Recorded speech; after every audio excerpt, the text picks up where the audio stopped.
Hello and welcome to the Ellen Made Book Club. I have some new books to show you. It wasn't too long ago that I did a book haul. I think I did one in December, but I've bought more books and I don't know. I can give you some reasons if you want. I got a gift card from my boyfriend when I reached 1,000 subscribers on the channel, so I had that. And I had that as a reason to celebrate. And then we did a little game show where I earned the right to buy some books, and so I did. I won't tell you how many because, you know, if you haven't seen that, you can go and watch that and see how many points I got. And then I'm also celebrating 2 years on booktube. My little channel is 2 years old, and so what better way to celebrate than to buy books? But also, most of these books are books that I really want to read this year. Like, I have sort of curated a list of books that I am really excited to get to. Some of them are like impulse purchases, but I will say most of them are books that I have been wanting for a long time, or I have been recommended by people, or they just sound very much like books that I would enjoy. So like, I feel like I have, you know, made intentional purchases, and so I'm perfectly happy with that. And they're all very beautiful and they all make me very happy, and so yeah, no regrets. I think I have 14 or 15 books to show you, so let's just get into it. The first one I already mentioned in my previous book haul video, but it hadn't arrived yet, so I'll just show it to you now, and so you can see that it has in fact arrived. This is The Night Guest by Hildur Knutsdottir, and this is translated by Mary Robinette Kowal. I think this is a horror, and I think it's gonna be very scary, and I'm very scared to read it, but I will at some point. I'm very happy that I got this cover and not this monstrosity, because that scares me, and I think the book is gonna be scary enough anyway. I've already like had that image in my mind, and like, I don't know, sometimes if I like look out the window, it's just, I have that mental image and it's already terrified me, and I haven't even read it yet. So we'll see how that goes. And then I have a couple of other books that I have shown in another video already. You got a little sneak peek. The first one is Dark Matter by Blake Crouch, and this is a sort of mind-bending thriller, I think is a good way to describe it. I mean, I haven't read it yet, so we'll see. But it is on my February TBR, so hopefully I will get to it this month. I also have it on audio, so I'm thinking I'll do an immersion reading of this. This follows a man called Jason, and he is abducted and wakes up to people poking him and saying welcome back, and then he has to like figure out if that's the real world or if the one he came from is the real world, or I don't know. From what I've heard, it's great and clever and suspenseful, and I think it's kind of fast-paced, which I'm looking forward to, and it looks like the text is easy to read, so yeah, I'm very much looking forward to this. And I really feel like I need some like fun thrillers, some books that are not super heavy or super serious or like talking about some big social issue. I need some books like this, and I'm always very hesitant to buy thrillers because I feel like I'm only gonna read them once, and so that seems like waste to me. But I do want to read them, and if I don't have them, then I don't always like remember to pick them up. And also sometimes I like listening to an audiobook, like just an audiobook, but sometimes audiobooks don't really work for my brain, and so then it's very helpful to me to have a physical copy to read along with. I'm just trying to work with myself instead of against myself. I want to read this book, and so if I'm not reading it when I have it only on audio, I think having the physical copy will help. So that's my reasoning for that, and again, no regrets. The other book that I showed briefly in my February TBR video is Under the Eye of the Big Bird by Hiromi Kawakami. This one is translated by Asa Yoneda, who translated another book. This one, I have Idle Burning, which is also translated by the same person. Anyways, this one was shortlisted for the International Booker Prize 2025, it says on the front. I think Angelia at Read and Reread read this, and I think she loved it. I was already like curious about reading it, so I don't think I watched the whole review of it. I will go back to that when I have read it, but it sounds really interesting. It says unsettling, thought-provoking, and utterly unique. This is a bit out of my comfort zone. It's science fiction and set in the future. It says unfolding over geological eons under the eye of the big bird. It's an astonishing vision of the end of our species as we know it, and a meditation on the qualities that, for better and worse, make us human. I don't know, there's like cloning and aliens and getting nutrients from water and light like plants. I don't really know. I love the cover. I think it sounds interesting and I'm just curious. I want to try it. The next one is a book that I have heard lots of great things about, and that is The Secret Lives of Church Ladies by Disha Filia. This is, I don't know if it's a short story collection, but I think it follows different church ladies in the same community. Like, I don't think it's a short story collection in that they're like separate, but it does have like a little list of the chapters or like the stories. So yeah, I think it's interconnected short stories. And it follows, church ladies and their secret lives. There is 14-year-old Jael who nurses a crush on the preacher's wife, the mother who bakes a sublime peach cobbler every Monday for her date with the married pastor, and Eula and Caroletta, single childhood friends who seek solace in each other's arms every New Year's Eve. With their secret longings, new love, and forbidden affairs, these church ladies are as seductive as they want to be, as vulnerable as they need to be, as unfaithful and unrepentant as they care to be, and as free as they deserve to be. I've just heard good things, and I'm curious to see what it's all about. It says it's touching, inspiring, funny, and raw, and yeah, that sounds really good to me. I'm also interested in like the church setting. I think this would be a good fit for the diversity book bingo and the religion prompt, even though I don't think this is, about religion per se, but it is in a religious setting, and I'm curious to see how that plays a part in these stories. Yeah, really looking forward to this one, as I am with all of these books. The next one was a little bit of an impulse buy. I saw it in the store and, read the back of it, and it sounded intriguing, and it sounded like something that I would watch the movie. And like I said about dark matter, I need some variation in the books that I pick up, so I figured a thriller, which I guess this is, would be a good choice. I don't know. This is Red River 7 by A.J. Ryan, and I think this takes place sort of at sea. A man awakes with no memory of who or where he is.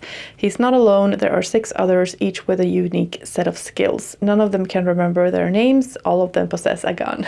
It might not be the most original setup, but I think it sounds fun and I just want to give it a try. But as the boat moves through the mist-shrouded waters, divisions begin to form. Who is directing them and to what end? Why can't they remember anything? And what are the screams they can hear beyond the mist? A nerve-shredding thriller in which 7 strangers must undertake a terrifying journey into the unknown. I like the psychology of it all. I want to see what happens within the group. I want to find out why they are there and what they're doing.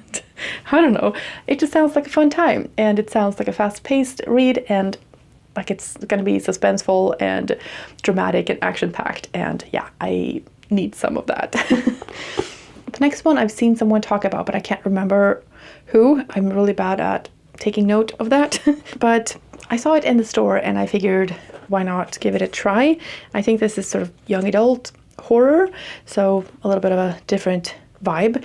But anyways, this is My Throat an Open Grave by Tori Bovalino. This seems to follow a girl called Leah, and she lives in Winston, Pennsylvania, where they fear the Lord of the Wood almost as much as they fear God. And she didn't believe in the legend, thinking it's just a way to scare the local kids, until her baby brother disappears. I don't really know much more than that, and I don't want to know much more than that. I'm curious to read it, and it's very pretty. It's not very long. I'm wanting to just explore my taste in these kinds of books and sort of see where my threshold is for scary things, how much I can handle, and I think that young adult horror is a great way to do that. So yeah, I'm looking forward to trying this one out. And in the same vein, I also picked up Wilder Girls by Rory Power. I think this is set in a girls' school, and then there's some kind of a virus or epidemic of some kind. And so they're in quarantine, and they're there for a really long time. And then I think the main character's best friend goes missing or something, and she's gonna find her or save her or something. It's also young adult horror or thriller. And I think the cover is pretty, and like it says that it's a book for me. I don't know why. I also love the size of the text in books like this because it just seems very easy to read, very fast paced, and yeah, I want some more books like that. Okay, moving on to some books that I have ordered. The next one I heard Leandra, the TBR Zero, talk about in a video and highly recommend, and it sounded like a really fun and cozy time, so I decided to pick it up, and that is 3 Bags Full by Leonie Swan, and it's translated by Anthea Bell. I think this is translated from the German. Yes. And this is a mystery, but the main characters, or like the characters in the book, are sheep and their shepherd is murdered, and so they are determined to try to solve the case. And that just sounds like a lot of fun. I read the list of characters at the start of the book. There's a character, what's it called? Like a role list. And so there's Maud, who has a very good sense of smell and is proud of it. Heather, a lively young sheep, doesn't always think before she speaks. There's Cloud, the woolliest sheep in the flock. Mopple the whale, the memory sheep. Once he has seen something, he never forgets it. A very stout merino ram with round spiral horns is almost always hungry. It sounds like a fun time. It sounds harmless and safe and cozy and funny and just wholesome and a little bit of a mystery. And so I don't know how you can go wrong with that.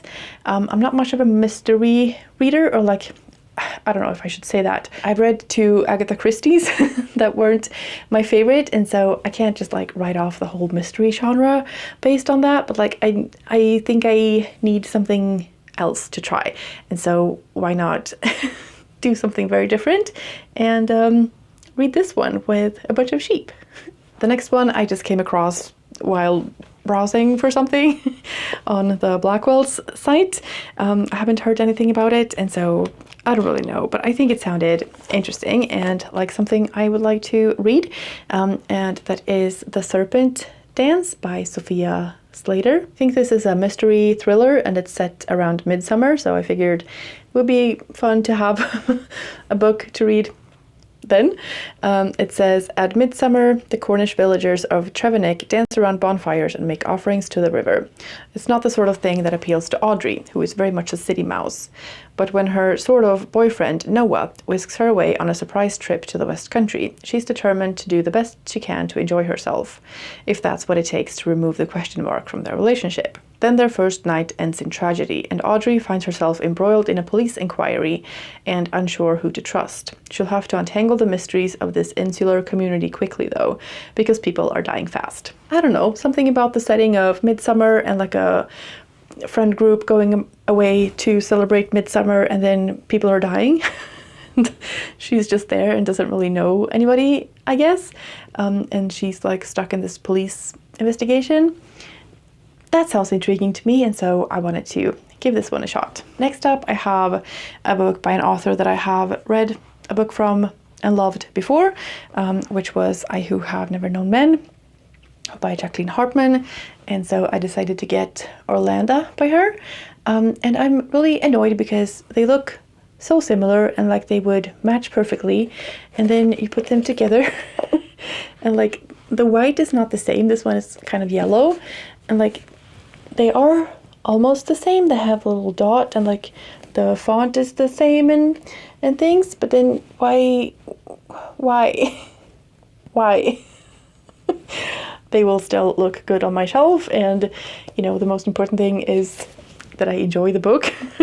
But I don't know, it's just, it was so close and they could have been a perfect match. But anyways, I mainly just want to read this because it's by an author that I have loved before, so I don't really care what it's about. I think it's sort of a retelling or like a take on Orlando by Virginia Woolf, which I have not read, and I'm considering reading that first, just because sometimes you feel like you're missing something when you haven't read the first book first.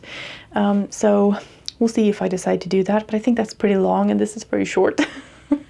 And I like my short books. On the back it says, "There's a voice in Alina's head, a voice that wants out. Brash, boisterous, sexually adventurous, this voice seemed to be the antithesis of Aline, a prim literature professor for whom each day promises to be as quiet and conventional as the last. That is, until after 35 years of imprisonment, her alter ego breaks free." That sounds like fun. Yeah, very much looking forward to this one. And this one is also translated by Ross Schwartz, who also translated I Who Have Never Known Men. And then I have another European translated work of fiction. I got Drive Your Plow Over the Bones of the Dead by Olga Tokarczuk. And this is a Nobel Prize winning author. So I'm very much looking forward to this one. I think there are a lot of books by her that sound really interesting, but this is the one that I want to start with. In a remote Polish village, Janina devotes the dark winter days to studying astrology, translating the poetry of William Blake, and taking care of the summer homes of wealthy Warsaw residents. Her reputation as a crank and a recluse is only amplified by her not-so-secret preference for the company of animals over humans. Then a neighbor, Bigfoot, turns up dead. Soon other bodies are discovered in increasingly strange circumstances.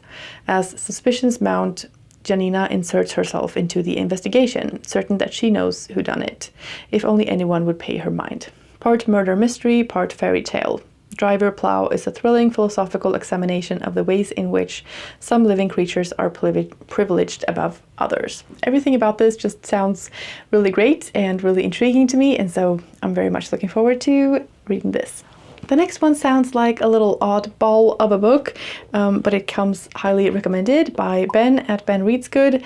I think it was his favorite read of 2025, and so he's mentioned it before and I've been intrigued, but it being his favorite, I figured I might as well give it a chance. And this is Mother Naked by Glenn James Brown. It's historical fiction. It's set in the city of Durham, 1434, taking its inspiration from a single payment entered into the Durham Cathedral's records.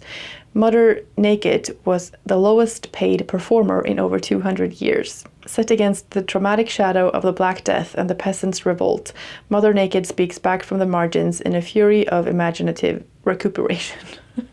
I read the first sample pages of this on the website, and it just seems like a fun time.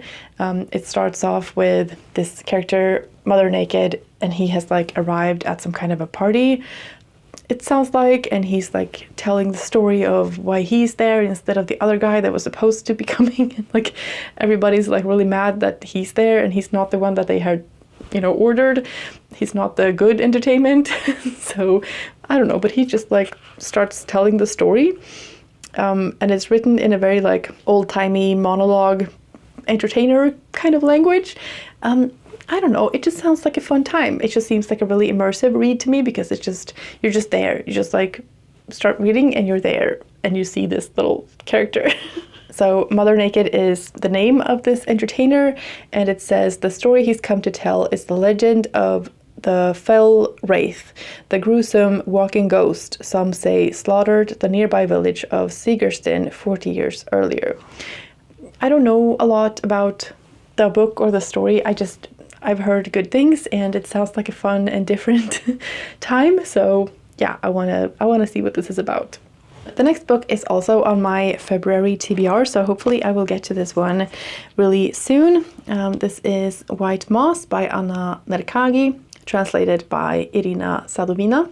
Anna Nerkagi belongs to the Indigenous Nenets community in Siberia, which is a place in the world and a setting for a story that I have never read before, and so that intrigues me. And then there's also some push-pull between tradition and sort of modern life. There's a love story and a broken heart, and the old ways versus the new. Deep in northern Siberia, minor human tragedies play out against the cold expanse of the tundra. With bursts of lyricism and a Chekhovian eye for human frailty, Anna Narkagi crafts a multi-voiced drama of lost love and the clash between youthful dreams and the complex ties of home.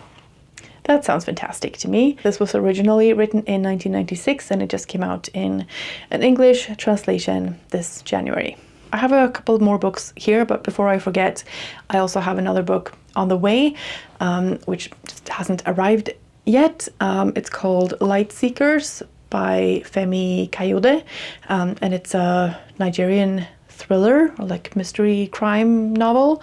I think it's a series, or like there's at least one more book with the same sort of detective who is not a detective. He is an investigative psychologist, which sounds fantastic to me.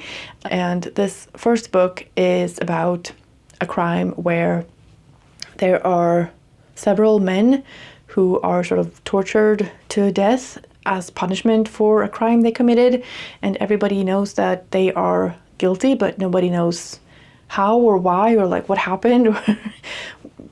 Yeah, so that's what this psychologist is going to investigate and try to figure out. I wanted to try this in part because I want to read more books from around the world, and I have a tendency to sort of go for the books that touch on very serious topics, or like, you know, to learn something or read something like educational about a place.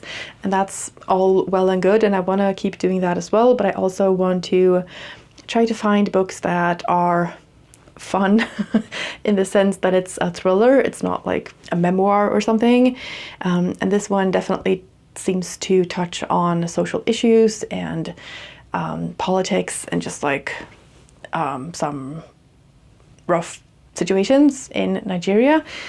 So I don't expect this to be a fun, light read, but I am hoping for suspense and a different setting than here in Sweden or the US. So yeah, I think it sounds really intriguing and like something I would enjoy. So that's another one that I'm looking forward to. Also set in Nigeria is Little Rot by Akwaeke Emesi. And this is an author that I haven't read from before, but they're on my list of authors that I would like to read from this year. And this is a book that I have been having my eye on. I've seen it in the stores a few times, but they only have the brown cover with the big mouth on it, and I don't like that one. I much prefer this one, so I decided to order it from Blackwell's instead. This is probably a bit out of my comfort zone as well, but I don't know, it's just one of those books that I keep seeing and keep thinking I want to read, and so I just need to try it and see what I think of it. It says, one weekend, the elite underbelly of a Nigerian city, a tangled web of sex and lies and corruption that leaves no one unscathed. I don't want to know too much what it's about going into it, but it says it's mesmerizing. We come away troubled, unsettled, and in some subtle way changed. Shockingly entertaining and beautifully wrought. Twisty, poetic roller coaster ride of a novel. Sexy, thrilling, the perfect steamy read. I don't know, it sounds like a mix of things. I'm very curious to try this author and yeah, see what I think of their work. And then the last book is one that I heard about from Melanie at the Dark Corner of the Library. She is doing a Read Around the World reading challenge. This was her pick for Paraguay, I think. As soon as she started talking about it, I just was intrigued and I wanted to read it too. So I decided to get it, and that is Smoke by Gabriela Ademan, and this is translated from the Spanish by Dick Cluster. It's also quite short, and the sort of tagline, I guess, at the top says, "What happens to a country and its people after 35 years of terror?" This is what I mean when I say I need some like thrillers and things from around the world and not just like traumatic things. But this one says, after many years away, a woman returns to the Paraguayan capital of Asunción to visit what's left of a family and a home that once provided her with refuge. She's come to collect an envelope from the family patriarch, now deceased, and as she reads through its contents and learns the family's hidden story, the unanswered and forbidden questions haunting the home filled with memories become palpable. What secrets must be kept in order to survive? For how long? In a moody family saga set against troubled history, Smoke explores the aftermath of dictatorship. So yeah, a short, light little read. No, I think this sounds fascinating. I know very little about Paraguay and its history, and I'm very much looking forward to reading a book set there and by an author from there. Another one that I'm very much looking forward to and I'm very happy to have, and I'm also curious to hear what Melanie will think of it, and we can compare notes. That's my haul. And now I just have to fit these onto my shelves, but I have plenty of space, so I don't think that's going to be a problem. And yeah, I really look forward to reading all of these. Let me know if you have read and can recommend any of these, or which one you think sounds the most interesting, or if you have bought any books yourself lately. I would love to hear about that. Thank you so much for watching. I hope you're having a fantastic day, and I will see you in the next one. Bye.